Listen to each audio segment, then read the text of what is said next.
It is a good Filipino and Catholic tradition to prepare for the birth of Jesus on Christmas Day by coming together for 9 evenings or 9 mornings to celebrate the Eucharist. It is a way, a very spiritual way and a communitarian way of preparing for the birth of the Lord. And for this evening's readings, we have a wealth of teachings and insights that we could develop. Kaya lang kapag i-develop natin lahat, baka abutin tayo ng Pasko dito. Kaya I would like to dwell only on one important aspect. And it is being faithful to your word. The Word will become flesh. The Word of God will become flesh in Jesus Christ. But in daily life, we utter a lot of words. Are we true to our word? Do our words become flesh in our lives and in our commitment? In the first reading, we have this woman, Hannah, who brought Samuel, her son, to the temple, to Eli. She kept her word. She had difficulties becoming pregnant. She prayed to the Lord that she be granted a child. And if the Lord would grant her her prayer, she vowed that the boy to be born will be consecrated to God. Now, the promise was fulfilled. She bore a son. She brings the son to the temple. I have to keep my word. I said this to God. I promise this. I will keep my word. And so the word of Hannah became a reality. It became flesh in the commitment that her son, Samuel, would now fulfill. In the Gospel, we have another woman, Mary. Oh, with a long prayer. A long prayer. A prayer of gratitude to the Lord. Gratitude because the Lord looked upon her lowly servant. All good things that have happened in her life are all because of God's action. But at the end of the prayer of Mary, we see Mary united with the poor, with the suffering people of Israel. She is expressing the hope of an oppressed people. Parang sinasabi niya, kayong mga lukha, tayo na tinatakakan, magala kayo sa Panginoon. Hindi natin kayang palayain ang ating sarili. Pero tignan ninyo ako, naging mabuti ang Diyos sa akin. Ang ginawa ng Diyos sa akin ay gagawin niya sa ating bayan. Kung paano ang Diyos ay naging mabuti sa akin, alipin akong mababa, ang ating bayan na mababa. Ngayon, sa pamamagitan ko, nakakakita na ng pag-asa. Will Mary keep to her word? Will she remain the humble servant of God? Will she remain united with her people in their suffering? She was true to her word. Until the end, she remained a humble servant, praising God, obedient to God. And until the end, she was united with the suffering people, especially when she was standing there at the foot of the cross of her son. she was true to her word. Her prayer, the Magnificat, was not just a cute prayer. Minsan ginagawa natin cute prayer ito eh. Kinakanta natin ng masaya, sayaw-sayaw pa, pagkatapos sumayaw, wala na. But Mary, she did not utter this prayer just for the sake of having something to say. No, words matter. After all, she was buried in her womb, the Word of God, who will become flesh. And so her word also must become flesh in her commitment. We have two women, examples of uttering a word and being true to the word. Hannah and Mary. Tayo pong mga Pilipino, meron tayong pagpapahalaga sa taong may isang salita. Bakit? Kasi isa lang ang dila. Kapag isa lang ang dila mo, isa ang salita. Pag uwi ninyo, tignan ninyo sa salamin kung ilan ang dila nyo. Baka hati-hati.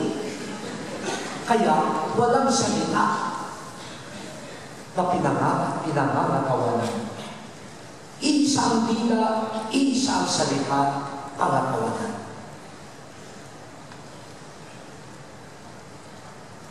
Kaya lang, kasama yan sa pagpapahalaga sa salita. Mahalaga pa ba ang salita sa atin ngayon bilang kultura? Gusto kong tanungin yan sa dalawang levels. Una, sabi po ng mga teacher, ang hina-hina raw sa grammar ng mga Pilipino ngayon.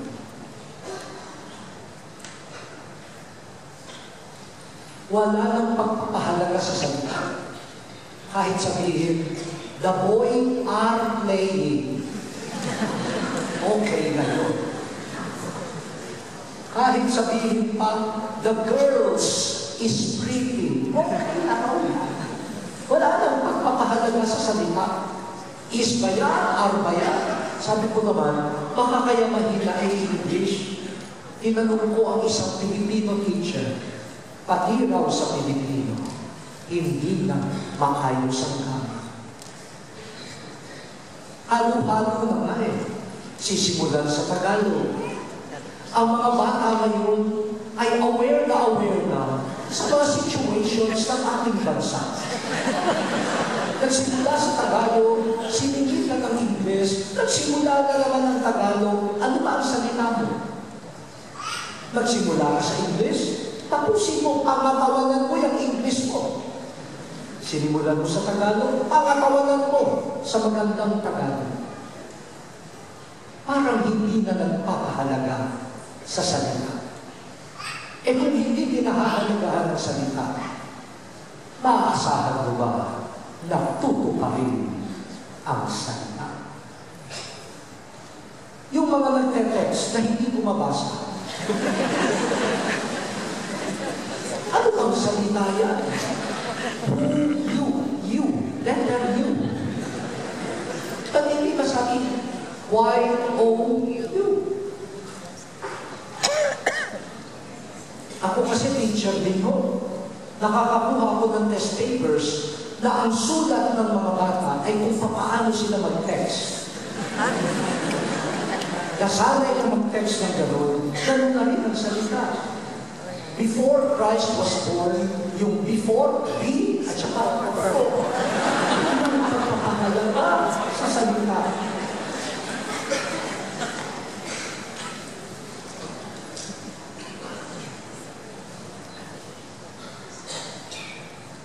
Alam mo, nagtitipid yung iba.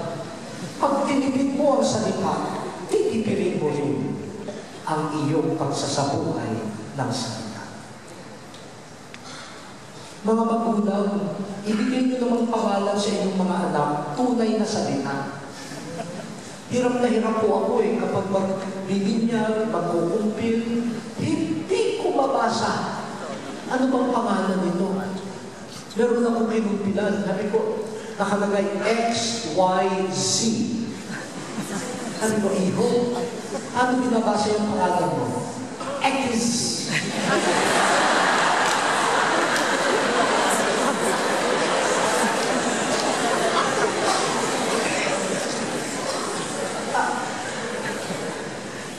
Kanino magdadasal ang batang ito? Sino ang patron niya? Ang pangalan niya is, wala pa akong alam na Saint X. Ang dami magagandang salita. Mga pangalan ng mga banal na tao. Bakit yung salitang yun ay hindi na ginagamit? At nag-iimbento tayo ng mga ganun. X.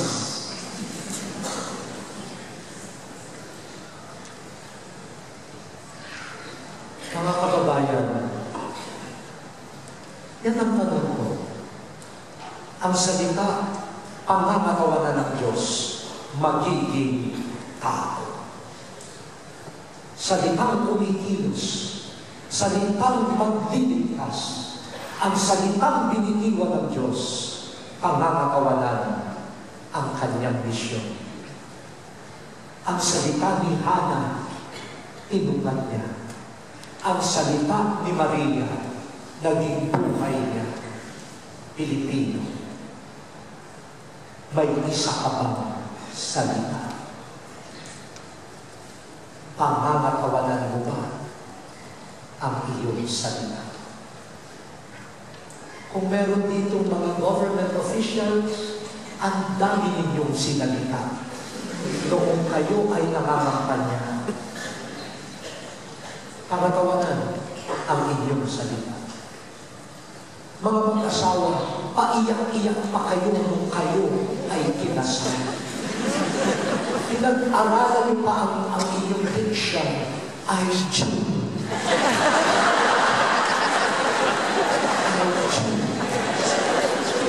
Pinangangatawanan niyo ba yung salita niya? O pagkatapos mapawi ang luha, pawi na rin ang salita. Mga guro, ang dami namin tinuturo. Tayo ang expert sa salita. Kahit natutulog na ang mga estudyante, salita pa rin tayo sa salita. Pero pagkatapos, tayo ba ang unang gumagawa ng ating salita? Kaming mga pari, ang dami din namin pinangakuan at kami pa ang nagpapahayag ng buhay na salita ng Diyos. Pagkatapos ng ipahayag, ito ba'y amin din pinangangatawanan? Tayo po'y tumahimik sandali at suriin ang ating mga sarili. Tulad ba ng Diyos? Tulad ni Hana, ni Maria, tayo ba ay may pagpapahalaga sa salita?